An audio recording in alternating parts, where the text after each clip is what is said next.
Hello दोस्तों, राधे राधे। मैं अनीता एक बार फिर से अपने चैनल पे आपका बहुत बहुत स्वागत करती हूँ। दोस्तों, आज मैं फिर आपके लिए एक बेहतरीन बिस्किट की रेसिपी लेकर आई हूँ, जो खाने में तो स्वादिष्ट है ही, साथ ही इसे बनाने का जो प्रोसेस है वो बड़ा ही मज़ेदार है। तो आप इसे वीडियो को अंत तक ज़रूर देखिएगा। रेसिपी पसंद आए तो लाइक, शेयर और सब्सक्राइब करना बिल्कुल ना भूलिएगा। तो इसके लिए सबसे पहले मैंने एक बड़ा बर्तन लिया है और उसमें मैंने 1.5 कप जितनी यहाँ पर मैदा ऐड की है। जी हाँ दोस्तों, आज मैं इसे मैदा से ही बनाने वाली हूँ, क्योंकि गेहूं के आटे से इसका टेक्सचर इतना बढ़िया नहीं आता है। तो और मेरा मानना है कि कभी कभी थोड़ी बहुत क्वांटिटी में मैदा खाने में कोई बुराई नहीं है, इसीलिए सिर्फ मैंने 1.5 कप आटे का ही यहाँ पर प्रयोग किया है। अब इसमें मैं 3 चम्मच जितनी यहाँ पर जो बूरा शुगर आती है ना, जिसको बूरा बोलते हैं, वो ऐड करूँगी। बूरा खाने में थोड़ी सी कम मीठी होती है, इसीलिए मैंने 3 चम्मच डाली है। आप 4 चम्मच भी डाल सकते हैं और या इसकी जगह पिसी हुई चीनी का इस्तेमाल भी कर सकते हैं, वो सिर्फ 2 ही चम्मच ऐड करें। 1 चम्मच यहाँ पर मैंने साबुत चीनी ऐड की है, दो दाने होते हैं ना चीनी के, वो ऐसे ही डाल दिए हैं। इसका टेक्सचर बहुत बढ़िया आता है। 1 पिंच जितना मैंने यहाँ पर नमक ऐड किया है, और नमक ऐड करने के बाद इसमें हाफ टी स्पून मैंने बेकिंग पाउडर ऐड किया है और 1/4 टीस्पून जितना बेकिंग सोडा डाला है। अब ये मैंने 50 ग्राम जितना एकदम चिल्ड बटर लिया है।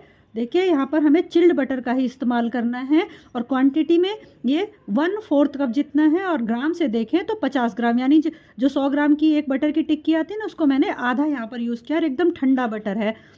अब इसको हाथों की सहायता से बढ़िया तरीके से मसलते हुए हमें पूरी मैदा में अच्छे से इसको मिलाना है। इसको मिलाने में थोड़ा सा मतलब प्रॉब्लम हो सकता है, क्योंकि ये बटर एकदम चिल्ड है तो मेल्ट नहीं होता है। देखिए, जब इस तरह से गुठलियाँ अगर दिखती रहे ना, तो इसको हमें मिलाते रहना है। ये पूरी तरह से इक्वली मिल जाना चाहिए, हमें ध्यान रखना है। इसमें 5 से 7 मिनट लग सकते हैं। तो देखिए, बटर बहुत बढ़िया तरीके से हमारे मैदा में जो है वो मिल चुका है। अब इसमें मैंने ये लिया है बटर मिल्क। हाँ जी, आज इसे बटर मिल्क से बनाएंगे, ना दूध से, ना दही से, ना पानी से, लेकिन सिर्फ 2 ही चम्मच हम इसमें बटर मिल्क पहले ऐड करेंगे और चम्मच की सहायता से इसे मिक्स करेंगे। ध्यान रखें, इसे हाथों से हमें बिल्कुल भी नहीं गूंदना है, क्योंकि हाथों की गर्मी से हमारा बटर जो है जल्दी मेल्ट हो जाएगा, फिर जो हमारा रेसिपी का जो टेक्स्चर है वो बढ़िया नहीं आ पाएगा। तो इसको मैंने बहुत बढ़िया तरीके से चम्मच से ही यहाँ पर मिला दिया है। मुझे अभी थोड़ा ड्राई लग रहा है, तो 2 चम्मच जितनी जो बटर मिल्क है मैं इसमें और ऐड कर दूंगी, और इसको भी हमें चम्मच की सहायता से ही मिलाना है। हाथ से इसे बिल्कुल भी नहीं मिलाना है इस टाइम पे, यह हमें ध्यान रखना है। तो देखिए, सारे बैटर को हमने बहुत बढ़िया तरीके से, सारे मिक्सचर को अच्छे से मिला दिया है।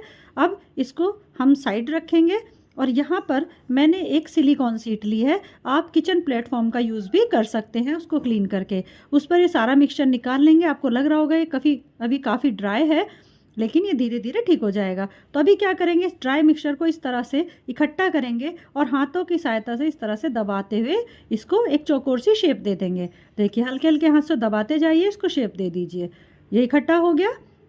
बस जब ये इकट्ठा हो जाए तो इस तरह से कोई नाइफ लीजिए, या कोई इस तरह की फट्टी हो तो उस तरह से लेकर इसको इस तरह पलट दीजिए। फिर दूसरी साइड से भी इस तरह उठाइए और पलट दीजिए। बहुत आसानी से हो जाता है। आपको लग रहा होगा कि बहुत टफ है, टफ नहीं है, बहुत आराम से ये उठ जाता है और हो इस तरह से पलट जाता है। फिर से हम इसे फ्लैट करेंगे और फिर से स्क्रिपर लेंगे और इसे फिर से इससे पलट देंगे। देखिए, इस तरह से। आपके पास अगर चौड़ा सा कोई नाइफ है ना, तो उससे भी ले सकते हैं, या फिर जो पराठे पलटने का पलटा जैसा आता है करछी, उससे भी आप इसका ऐसे कर सकते हैं, पलट सकते हैं। तो देखिए, फिर से इसे फ्लैट कर दिया। ऐसे ही हमें कम से कम 5-6 बार ये प्रोसेस करना है। जितना बढ़िया ये प्रोसेस होगा उतना ही बढ़िया रेसिपी बनेगी। और आप देख सकते हैं, जो है आटा हमारा काफ़ी अब लचीला हो गया है और इसमें मॉइस्चर भी आ गया है। अब इसको हम बेलन की सहायता से इस तरह से बेल देंगे, और बहुत बिल्कुल जैसे आधा इंच के जितना हमें इसे मोटा रखना है, बहुत ज़्यादा पतला नहीं बेलना। ध्यान रखना है, जो पलटने वाला जो प्रोसेस था ना, कम से कम 5 से 6 बार हमें ज़रूर करना है। अब इसको मैंने बेल लिया। अब कोई कुकी कटर या इस तरह से कोई छोटी कटोरी लीजिए और इसको इस तरह कट कर लीजिए कुकीज़ की शेप में। दोस्तों, अभी कहीं जाइएगा मत, इसका एक मेन प्रोसेस इसमें अभी बाकी है, उसे ज़रूर देखिएगा, तभी ये एकदम परफेक्ट बन करके रेडी होंगी। तो देखिए, इसको मैंने कट कर लिया। इसी तरह से सारी कुकीज़ को हम यहाँ पर कट मार लेंगे। आपके पास जो भी शेप के कुकी कटर हो, आप वो शेप इसमें दे सकते हैं। तो यहाँ पर इसी तरह के हम राउंड शेप में ही सभी को काट करके रेडी कर लेंगे। तो देखिए, सब कट कर रेडी हो गया। अब जो पार्ट बचा है ना, इसको हमें आटे की लोई जैसा नहीं बनाना, बस इस तरह से इकट्ठा करना है और फिर से से फ्लैट कर देना। देखिए इस तरह से 1-2 बार फिर से फोल्ड करके फ्लैट कर दीजिए और बेल लीजिए। बिल्कुल भी जैसे आटे की लोई बनाते हैं ऐसे मसल मसल के इसकी लोई नहीं बनानी है। जब तक सारा आटा ख़त्म नहीं हो जाता तब तक आप इसी तरह से इसको फोल्ड करते रहिए और इसमें से कुकीज़ काट कर बनाते रहिए। तो टोटल इतनी क्वांटिटी में मेरी ये 12 कुकीज़ बन करके रेडी हो गई हैं। तो देखिए कितनी बढ़िया ये फर्स्ट क्लास लग रही है, बिल्कुल एक शेप की। अब हम इसको उठा करके थोड़ी देर साइड रखते हैं। तब तक मैंने ये एक प्लेट या थाली जो भी हो आपके पास हो वो ले लेंगे और इसमें मैं बटर पेपर लगा दूंगी। आपके पास अगर बटर पेपर नहीं है तो आप प्लेन कोई पेपर ले लीजिए और उस पर ऑयल लगाकर उसका इस्तेमाल भी कर सकते हैं। मैंने इस बटर पेपर पर भी ऑयल लगा दिया है। बटर पेपर लगाने के 2 फ़ायदे होते हैं, एक तो हमारी कुकीज़ नीचे से जलती नहीं है और दूसरा आराम से वो निकल जाती है, मतलब चिपकती नहीं है बर्तन में। अब जो हमारी कुकीज़ थी हम इन पे एक एक करके प्लेस कर देंगे, लेकिन बीच में हमें इसमें गैप रखना है, ये ध्यान रखना है, एकदम सटा सटा के इनको नहीं लगाना है। तो मैंने सारी कुकीज़ यहाँ पर प्लेट में लगाकर रेडी कर ली है। अब लेकर चलते हैं गैस की तरफ। यहाँ पर मैंने एक कढ़ाई को पहले ही प्रीहीट कर लिया था, गैस पर रख दिया था। यहाँ कढ़ाई को प्रीहीट करने से पहले एक बात ध्यान रखें कि हमेशा कढ़ाई या किसी बर्तन को भी प्रीहीट करते हैं तो लो फ्लेम पर करें। अगर आप इसे तेज़ फ्लेम पर गर्म कर लेंगे ना तो इसमें बर्तन की स्मेल आ जाती है जो हमारी रेसिपी में भी आ सकती है। तो लो फ्लेम पर 10 मिनट के लिए इसे गर्म कर लें। फिर मैंने अपनी प्लेट जो थी इसमें प्लेस कर दी और ऊपर से देखिए ये हल्का हल्का हम इस पर बटर मिल्क लगा देंगे। यह प्रोसेस ज़रूर करें, इससे इस पर बढ़िया से हल्के हल्के ब्राउन स्पॉट्स आते हैं जो बहुत खूबसूरत लगते हैं और इसका टेस्ट भी बहुत बढ़िया हो जाता है। तो मैंने इस पर बटर मिल्क लगा दिया। अब इसको ढककर कम से कम 30 से 35 मिनट हम बेक होने के लिए छोड़ देंगे। ऊपर से मैंने कोई भारी चीज़ रख दी है ताकि जो इसकी हीट है वो बाहर ना निकले। तो इसे पकने में कम से कम 30 से 35 मिनट ज़रूर लगते हैं, ये ध्यान रखिएगा। तो इसे ऐसे ही छोड़ देंगे। देखिए 30 मिनट हो चुके हैं तो मैं इसको खोल करके देखती हूँ।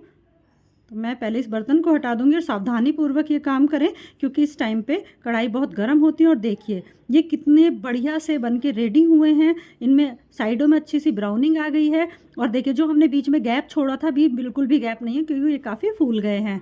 अब इसको सावधानी पूर्वक कढ़ाई में से निकाल कर एकदम ठंडा करके डिमोल्ड करेंगे।